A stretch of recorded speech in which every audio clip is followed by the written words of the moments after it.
Sit down, my children. Let me tell you a story, not just a story, but a truth that whispers through the wind in Matunda, a truth that only the observant know. This is the story of Achieng, the cleaner, and Mama Sarah, the old woman of Matunda Lane. Achieng was a girl of the soil.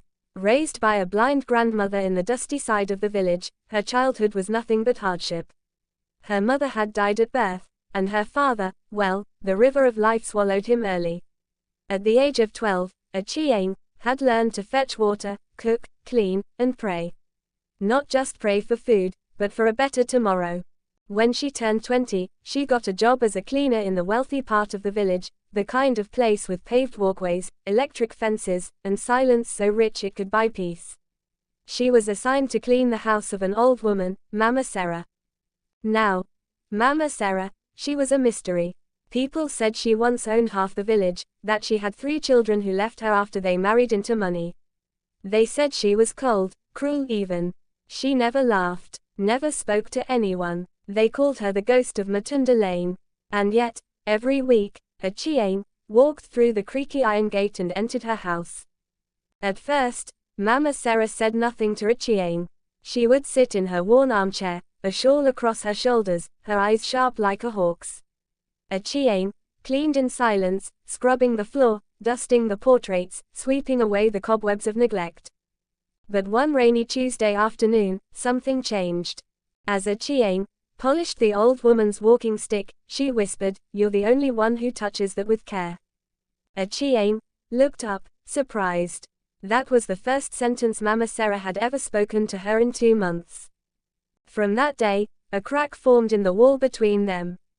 Each week, Mama Sarah said a few more words. Then a few more. Then came the stories. She told Achieng about her childhood, how she fell in love with a man who built her a house with his bare hands. How he died, leaving her with 3 children. And how each of those children, once married, took from her and left her alone. They only visited when they needed something. Achieng listened, not because she was paid to, but because she understood what it meant to be invisible.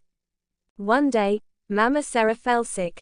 It was a deep, bone-cold kind of illness. Achieng found her on the floor, her breathing shallow.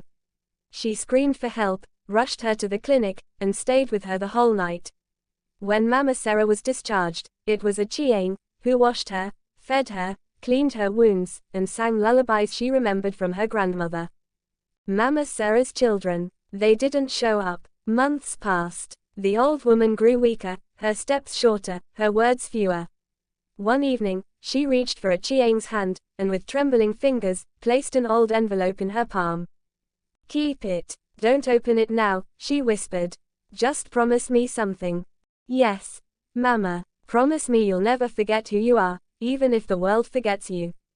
Achieng nodded, her eyes clouded with tears. Mama Sarah passed away that same night. Peacefully, in her sleep. The village mourned, not because they knew her well, but because of the legacy whispered through the narrow streets.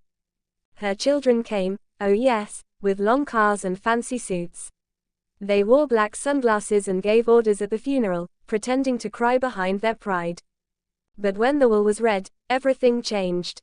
The house, the land, the money, the businesses in town, everything was left to Achieng, the cleaner. The children screamed, threatened, hired lawyers, but the documents were airtight. Mama Sarah had changed her will a year before, leaving everything to the only person who had cared for her without conditions.